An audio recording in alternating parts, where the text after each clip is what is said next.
Shalom warga kerajaan. Pada waktu saya merekam apa yang saya sampaikan ini, saya menjelang usia 69 tahun. Di dalam Amsal 22 ayat 6 yang merupakan pokok pembicaraan kita hari-hari ini, how to empower and to encourage keturunan dan anak-anak kita. Maka Rabbi Hasdai, seorang rabi dari Israel, dia mengatakan begini, anak sampai usia 5 tahun itu is your boss, ya kan? Hidup kita diatur kalau anak kecil. Tapi usia 5 sampai 10, balita sampai 10, maka dia sangat penurut. Dia akan jadi hambamu. Tapi usia 10 sampai 15, dia kembaranmu. Sebab dia cuma meniru apa yang kita lakukan. Kalau kita berdusta, dia akan berdusta. Kita munafik, dia juga munafik. Tapi usia 15 dan selanjutnya bisa jadi sahabat atau bisa jadi musuh. Tergantung bagaimana kamu mendidiknya sampai usia 15 itu. Saya bersyukur bahwa orang tua saya mendidik banyak hal, terutama ibu saya. Dia mengajarkan tidak ada perbedaan status sosial. Ya, kita kenapa pembantu asisten rumah tangga kita bisa berpuluh-puluh tahun di tempat kita? Sebab mereka dianggap keluarga. Mereka makan yang sama. Dan kalau sudah malam saya mau minta sesuatu, ibu saya berkata, tidak boleh. Di luar jam kerja katanya. Saya belajar banyak hal dari ibu saya. Dan dari papa saya belajar apa? Untuk menjadi berani. Untuk menjadi tough. Karena dia seorang pemburu. Dan saya masih ingat kenangan-kenangan manis saya bersama papa saya. Waktu itu ya usia sekitar 13-14 tahun. Saya bisa mengendarai sepeda motor. Cuma waktu itu memang belum punya SIM. SIM D waktu itu ya. Kalau di bawah 50 cc. Dan kalau papa saya akan berburu di daerah Pacet, saya akan naik motor itu, saya didudukkan di depan. Dan saya boleh pegang kemudi itu selama jalannya lurus dan kosong. Tapi ketika ambil tikungan-tikungan yang berbahaya, papa saya akan mengambil dari belakang. Dan dia akan mengambil tikungan itu buat saya. Pengalaman itu begitu masuk dalam diri saya, bahwa papa saya akan bertanggung jawab atas saya. Dan semua tikungan yang sulit, jalan-jalan sulit, he will take over, yaitu kemudi dan kendali itu. Karena itu, didiklah anakmu menurut jalan yang patut, jalan yang ditunjukkan oleh Tuhan. Dan perkataan disiplin sekali lagi tidak terlalu menyenangkan buat anak-anak. Kita tahu bagaimana saat kritis saya belajar. Saat-saat kritis adalah usia 10-12. Pra remaja. Itu orang Belanda mengatakan terlalu kecil untuk taplak meja, terlalu besar untuk serbet. Jadi anak tanggung. Itu masa-masa di mana kita betul-betul harus memperhatikan. Dan kita lihat bagaimana Kristus ada di bawah didikan daripada Yusuf dan Maria. Maria seorang yang sangat penurut pada Tuhan, juga Yusuf. Dan kedua-duanya takut akan Tuhan, dan berbahagialah kalian kalau punya orang tua semacam itu. Dan pada para orang tua, didiklah anakmu menurut jalan yang patut baginya. Saya belajar banyak hal daripada kehidupan orang tua saya. Papa saya sangat murah hati. Saya masih belajar dari dia. Dan saya percaya apa yang dilakukan orang tua akan ditiru anak-anak. Karena itu, jadilah a very good example. God bless you, warga kerajaan. Amin. Mari kita datang kepada Tuhan. Kepadamu Bapa, kami naikkan syukur pada hari ini. Kami boleh kembali untuk belajar kebenaran firman-Mu. Karena kami yakini kami tidak mampu hidup tanpa kebenaran firman-Mu. Firman-Mu itulah Tuhan yang memberikan kekuatan bagi kami. Firman-Mu yang memberikan jalan keluar bagi kami. Sebab firman-Mu itu berkuasa. Firman-Mu itu dahsyat.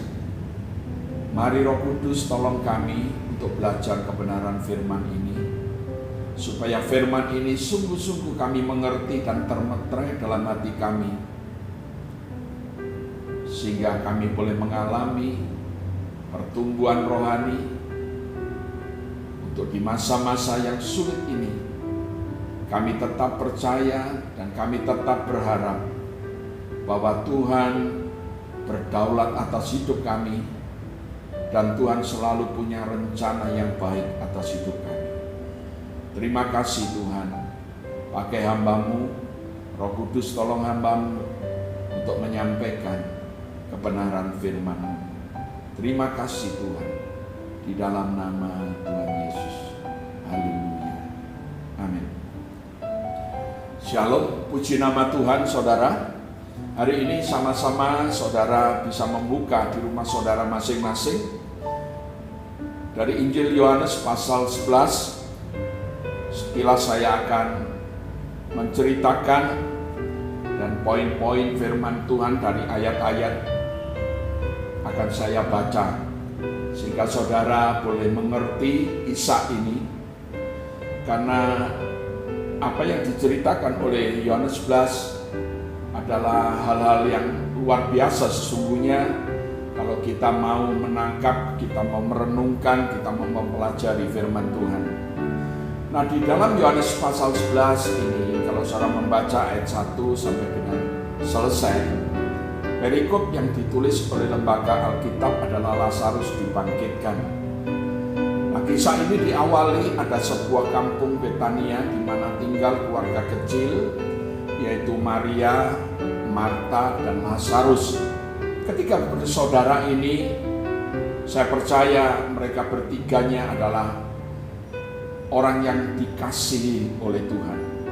Nah, satu hari Lazarus ini sakit, dan ketika sakit dinyatakan bahwa sakitnya adalah sakit keras, sehingga Maria dan Marta memberi kabar kepada Tuhan Yesus. Dia berkata, "Tuhan, saudara kami Lazarus, dia yang Engkau kasihi, sakit keras. Datanglah segera," kata the patient. Nah, ketika berita itu disampaikan kepada Tuhan Yesus, Tuhan menyatakan bahwa oleh penyakit itu justru akan mendatangkan kemuliaan Allah. Oleh sakitnya Lazarus, Allah akan dimuliakan. Sebab oleh sakit itu, anak Allah akan dimuliakan. Nah, Bapak Ibu yang dikasihi Tuhan, kerap kali kita sebagai anak Tuhan, kita pada saat seperti apa yang mereka alami, kita selalu berpikir, orang berpikir bahwa kesanggupan Tuhan untuk memakai sakit penyakit bagi kemuliaannya.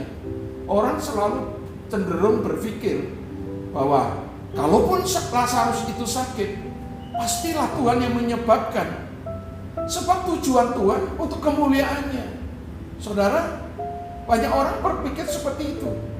Justru hal-hal yang buruk, hal-hal yang jahat terjadi dalam hidup kita, semata-mata kita berpikir bahwa itu Allah yang mengerjakan supaya lewat kejadian itu nama Tuhan dipermuliakan, Yesus ditinggikan. Bukan seperti itu. Allah yang kita sembah adalah Allah yang baik. Memang saya percaya bahwa lewat kesulitan, lewat kejahatan, lewat sakit, Tuhan bisa menggunakannya. Dan tidak ada rencana Tuhan yang gagal. Mazmur 115 ayat 3 mengatakan Allah itu ada di surga. Dia melakukan kehendaknya. Dia ada keinginannya, dia punya rencana. Jadi sekalipun kita sepertinya kita sedang mengalami kesusahan, kesulitan, percaya bahwa itu pun tidak pernah akan menggagalkan rencana Tuhan dalam hidup kita. Siapa yang berani mengatakan bahwa pengkhianatan Yudas merupakan tindakan, bukan tindakan kejahatan? Siapa yang berani mengatakan bahwa pengkhianatan Yudas terhadap Tuhan Yesus bukan sebuah kejahatan secara moral? Itu secara moral, saudara. Namun Petrus mengatakan justru lewat Yesus disalib dan dibunuh, Allah sedang merencanakan, menetapkan rencananya bagi penyelamatan manusia. Siapa yang berani mengatakan bahwa apa yang dialami Yusuf, kejahatan yang dilakukan oleh saudara-saudaranya, bukan merupakan rencana Tuhan? Memang kejahatan adalah kejahatan, tapi semua itu Allah bisa memakai untuk supaya rencananya tergenapi atas pribadi Yusuf. Saudaraku yang dikasihi Tuhan, karena itu kalau saudara melihat di dalam kitab Kejadian, saudara akan menemukan ayat yang luar biasa. Kitab Kejadian itu pasal 45 ayat 5 mengatakan ketika Yusuf bertemu dengan saudara-saudaranya di Mesir, Yusuf mengatakan begini, tetapi sekarang janganlah bersedih hati, janganlah menyesali diri, karena kamu menjual aku ke sini. Sebab untuk memelihara kehidupanlah Allah menyuruh aku mendahului kamu. Jadi bukan kamu yang menyuruh aku ke sini, tetapi Allah, dialah yang telah menetapkan aku sebagai bapa bagi Firaun dan tuan atas seluruh istananya dan segala kuasa atas seluruh tanah Mesir. Coba saudara perhatikan, siapa yang berani mengatakan bahwa ketika saudara-saudaranya yang bukan hanya membenci tapi membuang ke sumur, bahkan menjual Yusuf, bukankah itu sebuah kejahatan? Apalagi dilakukan kepada saudara-saudaranya, dilakukan oleh saudara-saudaranya, itu sebuah kejahatan. Namun Yusuf tahu bahwa ternyata itu Tuhan sedang melaksanakan rencananya. Artinya lewat kejahatan pun Tuhan bisa bekerja di sana supaya rencananya tergenapi. Karena itu saudara jangan pernah takut kalau saudara sedang dikhianati, kalau saudara sedang mengalami dipersulit. Sepertinya saudara berpikir tak masuk akal kalau orang yang baik dengan aku ternyata kok seperti itu. Saudara, tidak ada apapun yang bisa menghalangi rencana Tuhan. Memang dikhianati itu sakit, tapi itu pun Tuhan pakai supaya saudara dan saya boleh sampai rencana Allah terjadi dalam hidup kita. Itu yang pertama. Yang kedua, ketika Yesus mendengar berita ini, Alkitab menulis dia sengaja tinggal 2 hari di tempat itu. Kenapa? Saya pikir kok tidak seperti kepada pegawai istana di dalam Yohanes 14. Ketika pegawai istana itu mengatakan, Tuhan, anakku sakit keras, sudah hampir mati. Nah, Tuhan berkata kepada pegawai istana itu, pergi, anakmu hidup. Dan betul, ketika pegawai istana ini berjalan pulang, di tengah jalan dia diberitahu oleh para pegawainya bahwa anaknya hidup. Tapi dalam kasus ini kenapa Tuhan sengaja untuk tinggal 2 hari? Saudara, saya mendapati begini. Ketika Tuhan tidak menjawab doa kita, acap kali dia memberikan satu janji buat kita. Dia sepertinya tidak segera bertindak, dia tidak segera menolong kita, dia tidak segera melakukan mujizat buat kita, karena dia ingin saat-saat saudara menanti penggenapan janji itu, saudara benar-benar di situ, saudara diharapkan oleh Tuhan, saudara mengalami pertumbuhan iman. Iman saudara bertumbuh, iman saudara berkembang. Ketika berita itu diterima Tuhan Yesus, dia tinggal 2 hari di sana, tidak berarti bahwa Tuhan itu senang ketika melihat Maria dan Marta dalam penderitaan, dalam kesesakan, dalam keputusasaan. Memang saat penantian, sementara kita menunggu jawaban Tuhan, itu saat-saat yang tidak nyaman buat kita. Kita bisa saja jengkel, marah. Mungkin saudara berkata, sudahlah, tidak usah Tuhan-Tuhanan. Oh, nyatanya Tuhan juga tidak jawab. Kerap kali kita salah mengerti dengan Tuhan, bukan? Nah, ketika Tuhan tidak menjawab, atau ketika dia memang sepertinya berdiam diri, saya katakan masa-masa keheningan Allah, di mana Tuhan sedang melihat kedalaman hati kita. Apakah sesungguhnya kita benar-benar percaya kepada Dia? Atau kita hanya ingin Tuhan kita pakai sebagai alat, di mana setiap kita mengalami pergumulan, kita berteriak kepada Tuhan, kita berdoa kepada Tuhan, langsung Tuhan tolong. Tapi Tuhan inginkan kita bertumbuh dalam iman. Nah, saat-saat penantian itu adalah saat yang paling tidak nyaman, saudara. Ya, saat-saat yang paling tidak nyaman. Saya katakan, kerap kali saya jumpai dalam kehidupan kita, tentunya kita mengalami saat Tuhan berdiam diri, tetapi Tuhan tidak pernah. Saat Tuhan menahan diri, Tuhan tidak pernah berdiam diri. Saat Tuhan justru tinggal 2 hari, tidak berarti Tuhan tidak bekerja loh. Tidak berarti Tuhan tidak bekerja. Kalau saudara melihat ending cerita ini, kan pada akhirnya Lazarus mati. Bahkan Maria dan Marta mengatakan hal yang sama, Tuhan, seandainya Engkau ada di sini, saudaraku tidak mati. The Passion mengatakan lebih jelas, Tuhan, seandainya Engkau tidak terlambat datang, saudaraku tidak mati. Nah, kita tahu ada satu kontradiksi di ayat 4 dan ayat 14, saudara perhatikan. Ayat 4 mengatakan Lazarus tidak akan mati, sebab oleh sakitnya akan membawa kemuliaan Tuhan. Tapi ayat 14 dinyatakan Lazarus mati, saudara. Ada sebuah kontradiksi, bukan? Janjinya tidak mati, kenyataannya mati. Tapi Alkitab ini indahnya luar biasa. Nah, saudaraku yang dikasihi Tuhan, perhatikan baik-baik. Tetapi syukur, ayat 15, tetapi syukur aku tidak hadir pada waktu itu, sebab demikian lebih baik bagimu, supaya kamu dapat belajar percaya. Marilah kita pergi sekarang kepadanya.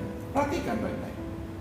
Ternyata penundaan Tuhan untuk datang ke tempat Lazarus mati, Tuhan punya tujuan, supaya Maria dan Marta belajar percaya akan perkataan Tuhan, supaya Maria dan Marta belajar percaya akan janji Tuhan. Nah, saudara, tadi saya mengatakan bahwa Tuhan kerap kali juga menahan diri, tapi Tuhan tidak pernah berdiam diri. Kenapa saya sampai berani berkata begitu? Coba saudara pikirkan. Ketika Yesus mendengar kabar, 2 hari dia tinggal di situ. Dan ketika dia mau berangkat ke tempat Lazarus, di mana Lazarus sudah mati, itu dia menempuh lagi perjalanan selama 2 hari. Akhirnya Lazarus sudah ada di dalam kubur selama 4 hari. Jasad yang 4 hari di dalam kubur, sekalipun berbeda dengan kubur di tempat di negara kita, karena kubur di sana dimasukkan ke gua. Jasad yang sampai 4 hari, menurut saya sudah pasti berbau. Karena itu Maria berkata, sudah berbau Tuhan. Saat Tuhan bicara, angkat batu itu, gulingkan batu itu, Maria berkata, sudah berbau. Tapi apa yang terjadi di sana? Saat Tuhan memanggil Lazarus, Lazarus bangun. Artinya apa? Bahwa selama 4 hari itu pun, jasad Lazarus tetap di dalam kendali Tuhan. Tuhan tetap bekerja atas jasad itu. Dan jasad itu tidak busuk. Menariknya The Passion itu sangat indah sekali berkata begini di ayat 15. Dan demi kebaikan kalian, aku senang aku tidak ada di sana. Karena sekarang kalian memiliki kesempatan lain untuk melihat siapa diriku. Sehingga kalian belajar percaya kepada. Jadi kalau Tuhan tidak menjawab atau belum menjawab doa saudara, atau Tuhan sedang berdiam diri, saudara sedang diajar oleh Tuhan untuk belajar percaya. Karena kedaulatan Tuhan tetap ada atas hidup kita. Kenapa Lazarus dibiarkan 4 hari? Tuhan bekerja di situ. Dan kedaulatan Tuhan atas Lazarus yang mati masih berlaku juga bagi kita. Dan kedaulatan Tuhan atas jasad Lazarus, atas hidup kita. Karena tujuan ilahinya, tujuan kekalnya, supaya terlaksana atas hidup kita. Nah Bapak Ibu yang dikasihi Tuhan, betapa indahnya kita mengerti, karena firman ini begitu dahsyat. Kita harus belajar untuk tidak pernah putus asa, untuk tetap berharap kepada Tuhan. Jangan saudara merasa berat.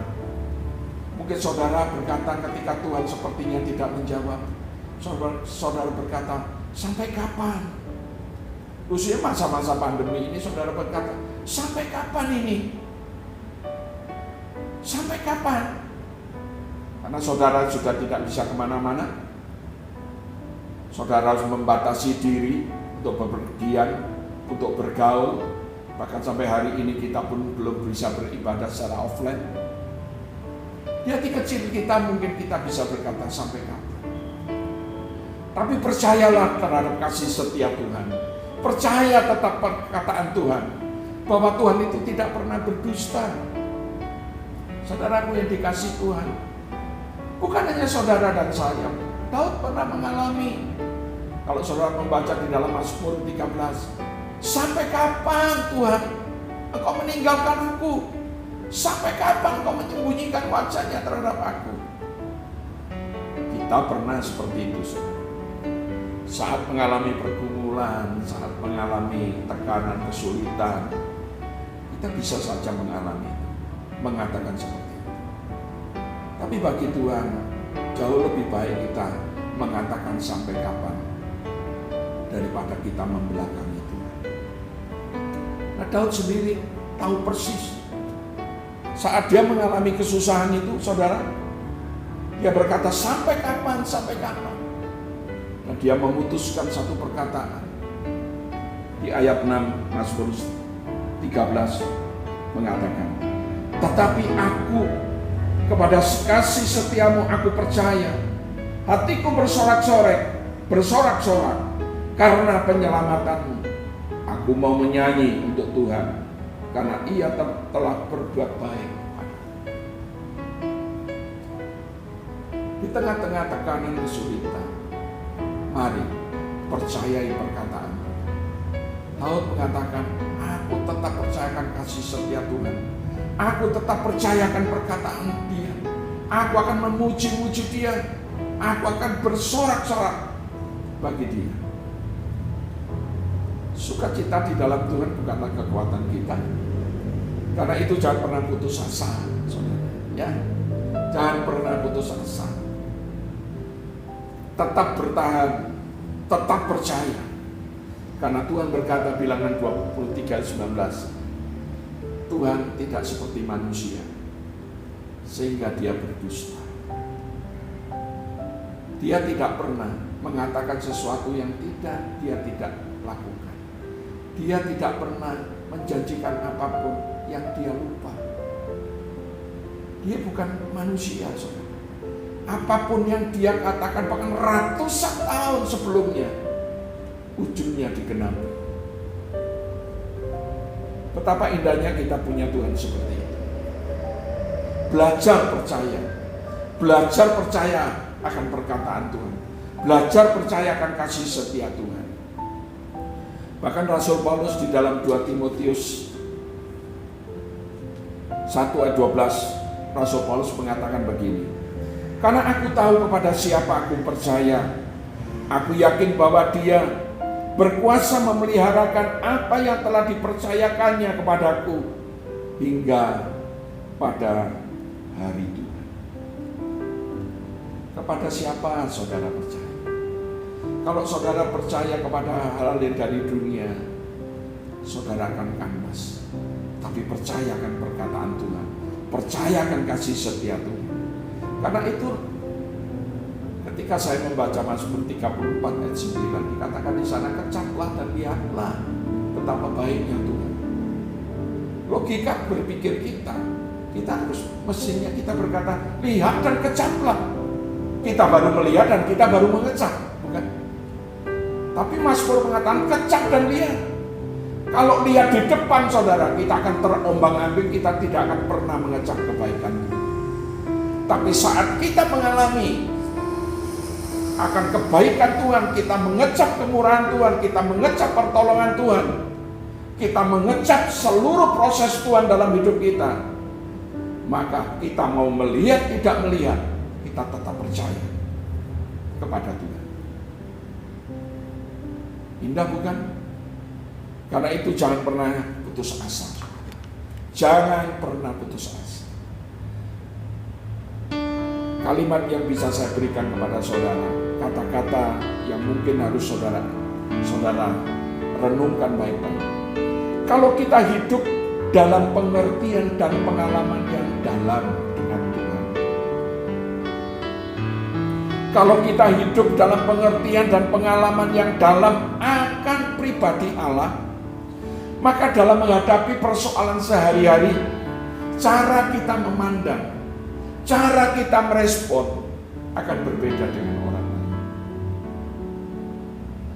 Kenapa? Kalau kita tidak hanya melihat yang kasat mata, kalau kita sudah mengecap, kita sudah memiliki pengertian yang dalam, memiliki pengalaman yang dalam dengan Tuhan, kita tidak gampang, tidak gampang kita diombang-ambingkan karena kenyataan yang kita alami. Percaya dengan saya bahwa Roma 8 ayat 28, Allah turut bekerja dalam segala hal untuk mendatangkan kebaikan bagi kita. Dia Tuhan yang mendengar doa kita. Dia yang sanggup melakukan jauh lebih besar daripada yang kita doakan pikirkan. Percaya, selalu Dia membuat ending yang bagus dalam hidup kita. Dan ending yang kita jalani dalam hidup kita itu semata-mata untuk mempermuliakan nama Tuhan. Dalam awal perjalanan saya iring Tuhan, dalam awal perjalanan saya melayani Tuhan, waktu di tengah jalan banyak tekanan, banyak himpitan, banyak sebuah kesulitan, sepertinya saya sudah angkat tangan. Tapi kalau saya melihat hari ini, sungguh kasih sayang Tuhan buat kita luar biasa. Kasih sayang Tuhan buat saya sekeluarga luar biasa. Luar biasa. Tidak pernah bisa saya pikirkan, tidak pernah bisa saya bayangkan. Tapi mari bersama-sama saya sudah alami saudara. Mengalami pengkhianatan sudah, mengalami apapun lah, kesulitan sudah, ya, dihina sudah, mau diapakan lagi, hal-hal yang jahat sudah pernah saya alami. Tapi oleh Tuhan, ternyata Tuhan bekerja di situ untuk mendatangkan kebaikan bagi saya semua. Ialah berkat perenungan kita tahu. Kalaupun Tuhan belum menjawab pergumulan doa saudara, tetap percaya. Tuhan bukan Tuhan yang tuli. Tuhan itu Tuhan yang baik. Memang kebaikan Tuhan dengan kita tidak pernah sama.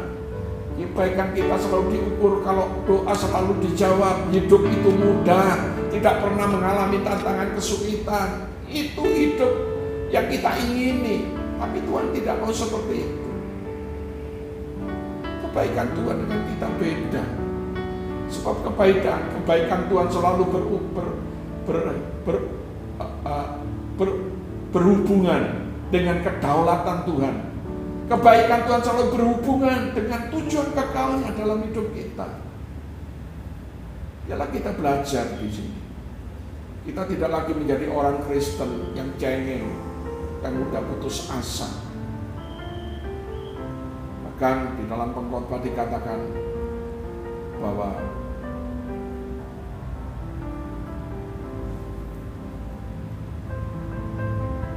singa yang mati itu tidak ada gunanya. Anjing yang hidup lebih berguna daripada singa yang mati.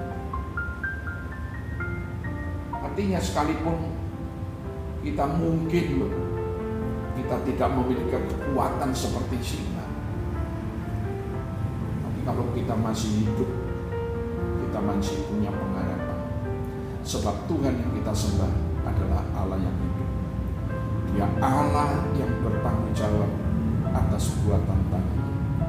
Karena itu saya berpesan kepada saudara, jangan pernah undur, jangan pernah kecewa, jangan pernah putus asa. Tetap percayakan kasih setia Tuhan, tetap percaya akan firman Tuhan. Perkataan Tuhan, iya dan amin. Mari kita berdoa.